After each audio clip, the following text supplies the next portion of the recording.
पैसो मारो परमेश्वर ने छोरो शालिग्राम। कहते हैं पैसो मारो परमेश्वर ने छोरो शालिग्राम। तो इसलिए अपने बच्चों को धन का भक्त मत बनाओ। अपने बच्चों को भक्त बनाना है तो भगवान का भक्त बनाओ, देश का भक्त बनाओ, तो कल्याण होगा। पैसे का भक्त बनाने से काम नहीं चलेगा। हम ज्यादा मौलिकता में नहीं जाएंगे। हम समझें कि अपनी संतान को हम संस्कारित बनाएं।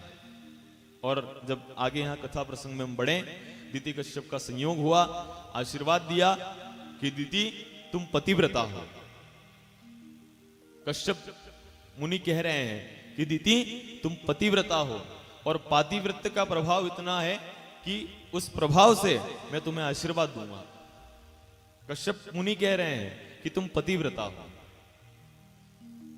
और मेरी बहनों, पातिव्रत का बड़ा महत्व शास्त्रों में बताया है।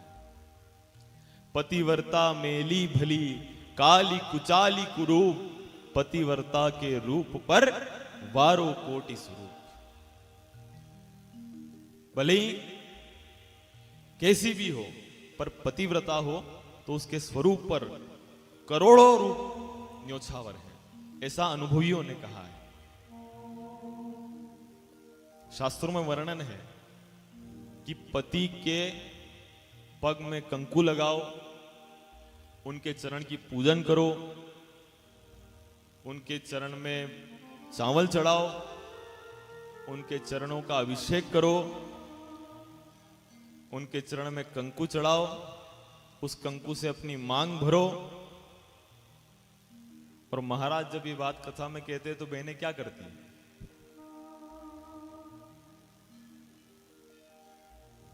करती है ना कि नहीं ये कोई बात होती है क्या महाराज? पर मेरी बहनों, सत्य बात है। शास्त्रों में ऐसा निर्देश है कि पातिव्रत धर्म का पालन बहनों को करना चाहिए। इसलिए बहनें पतिव्रता बने।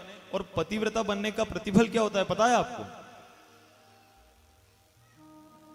मां अनुसुईया ने पातिव्रत के प्रभाव से तीनों देवों को दूध पीते बालक बना दिया था, 6-6 महीने के बालक बना दिया था। और प्रभाव क्या था पातिव्रत का? एक सती शांडिलिनी, सती शांडिलिनी पति को कोढ़ का रोग था। एक दिन पति ने कहा कि मुझे एक वेश्या के यहां पर रात्रि रहना है। पत्नी उस वेश्या के घर जाकर झाड़ू बुहारा करती है। उस वेश्या से कहती है कि मेरा पति आपके यहाँ एक रात्रि व्यतीत करना चाहता है। तब न चाहते हुए भी वो वेश्या कहती है ठीक है, अपने पति को तुम यहाँ ले आना। अब कोड़िया था, रोगी था, तो कंधे पर उठाया और सती शांडिलिनी अपने पति को लेकर जा रही उस वेश्या की घर की तरफ। रास्ते में देखना है पातिव्रत का प्रभाव क्या है, समझना आप। रास्ते में एक मुनि तपस्यारत थे, गलती से इस सती शांडिलिनी के पति का पांव उन महाराज जी से स्पर्श हो जाता है। और जब स्पर्श हुआ उसी समय उनकी तपस्या भंग होती है। वो श्राप देते हैं कि जिस किसी का पांव मुझसे स्पर्श हुआ है मैं उसे श्राप देता हूं कि सूर्योदय होते ही उसका शरीर राख के ढेर में परिणत हो जाएगा। उसका शरीर राख में परिणत हो जाएगा। सती शांडिलिनी ने जब ये बात सुनी, महाराज जी से कहती है महाराज जी मेरे पति का इसमें कोई दोष नहीं है, पति तो बीमार हैं, मैं इनको उठा के ले जा रही थी। आपको श्राप देना हो तो आप मुझे दे दो, मैं जलकर भस्म हो जाऊं, कोई बात नहीं, पर मेरे पति को कुछ नहीं होना चाहिए। पर महाराज जी कहते हैं ब्रह्म वाक्य जनार्दन, मैंने कह दिया कि मरेगा भस्म हो जाएगा तो होगा।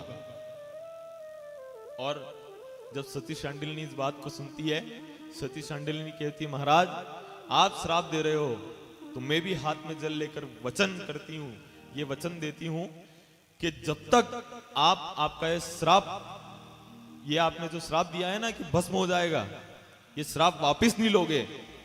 आपने कहा है कि सूर्योदय होते ही तुम्हारा पति राख के ढेर में परिणत हो जाएगा, तो मैं भी हाथ में जल लेकर ये संकल्प करती हूं कि मैंने अगर मन वचन कर्म से अपने पति की सेवा की हो तो आज के बाद कभी सूर्योदय ही ना हो। आज के बाद कभी सूर्योदय हो ही नहीं। अब भाई पतिव्रता थी, 3-4 दिन हो गए सूर्योदय हुआ ही नहीं। 3-4 दिन हो गए सूर्योदय नहीं हुआ। तीनों लोगों में त्राही त्राही मच गई है, सब परेशान हो गए हैं। नारद जी गए, जाकर समझाते हैं, नहीं मानी। भगवान गए, भगवान जाकर समझाते हैं, नहीं मानी। क्यों?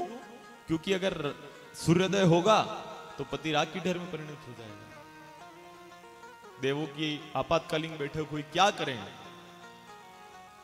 सबने कहा एक काम करो, माता अनुसुईया के पास चलो।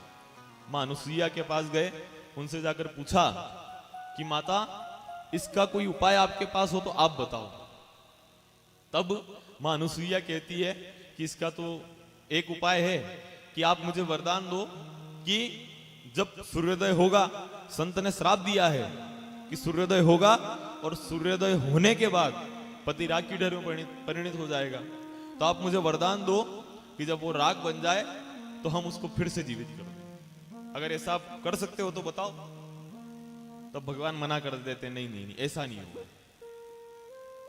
तब मां अनुसुईया भी कहती है ठीक है, फिर रहो अंधेरे में, क्योंकि सूर्योदय तो नहीं होगा फिर। तब भगवान मान जाते और जब मां अनुसुईया जाकर सती शांडिलिनी से जाकर कहती है कि बेटा तुम ये संकल्प वापस ले लो, बेटा तुम संकल्प वापस ले लो।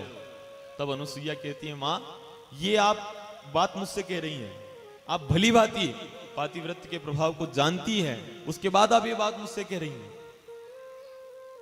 अगर सूर्योदय हुआ तो मेरा सुहाग समाप्त हो जाएगा, मेरा सुहाग ही समाप्त हो जाएगा।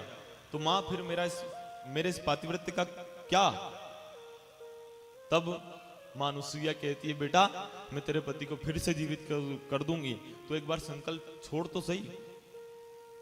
तब सती शांडिलिनी हाथ में जल लेकर छोड़ती हैं और कहती हैं मैंने मन वचन कर्म से अगर अपने पति की सेवा की हो तो सूर्योदय हो जाए। जैसे ही जल छोड़ा सूर्योदय होता है, सती शांडिलिनी का पति राग की ढेर में परिणत हो जाता है। और राग की ढेर में जब परिणत हुआ, सती शांडिलिनी अपने सुहाग के चिन्हों को मिटाने लग जाती है। तब मां अनुसुईया रोक कर कहती है कि रुक बेटा, मैं अभी तेरे पति को फिर से जीवित कर देती हूँ। हाथ में जल लिया, जल लेकर कहती हैं अगर मैंने मन वचन कर्म से अपने पति की सेवा की हो तो सती शांडिलिनी का पति फिर से जीवित हो जाए। जैसे ही जल छोड़ा, सती शांडिलिनी का पति फिर से जीवित हो जाए। ना रोगी था, ना भोगी था, ना परिस्त्री आसक्त था, सुंदर काया से सती शांडिलिनी का पति फिर से जीवित हो जाए। और कारण क्या था? मात्र पातिव्रत। इसलिए बहनों आपको भी पतिव्रता बनना है, और जब पतिव्रता बनेंगी तो भगवान की कृपा अवश्य होगी। क्या क्या करना है पतिव्रता को बताया था मैंने अभी। पग में कंकु लगाना, उनके चरण का अभिषेक करना, फिर उस जल को लेना। जब मैं ऐसे कहता हूं तो मेरी बहनें क्या करती हैं वो भी बताया था मैंने।